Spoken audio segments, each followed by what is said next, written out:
ప్రజాస్వామ్యం లిమిటేషన్లో పనిచేస్తే ఎవరన్నా వాళ్ళ విధానాలు చెప్పాలని చెప్పుకోవచ్చు, కానీ విధానాల పేరుతో రౌడీజం చేస్తాం, ఇష్టానుసారంగా లా అండ్ ఆర్డర్ మా చేతి తీసుకుంటాం, మీరు ఏం చేస్తారంటే మాత్రం ఎట్టి పరిస్థితి ఉపేక్షించాం. అది ప్రజాస్వామ్య విలువలు కాదు. ఆ విషయం గుర్తుపెట్టుకోవాల్సిన అవసరం ఉంది. లా అండ్ ఆర్డర్లో మనం ఒకసారి చూస్తే రోడ్స్ అని బ్లాక్ చేయడం, ఎక్కడికక్కడ స్తంభింపజేయడం, లేకుంటే ఈ మధ్య మనం చూస్తున్న రఫా ఏంటో నాకు అర్థం కాలేదు.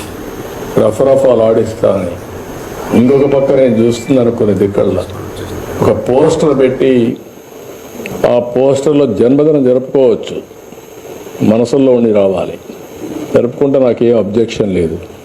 అదే సమయంలో ఆ ఫ్లెక్సీ దగ్గర నిషేధమైనటువంటి జంతు బలి చేసి ఆ జంతువును పైకి తీసి బ్లడ్ చల్లడం అంటే సమాజాన్ని భయభ్రాంతులు చేయాలనుకుంటున్నారు.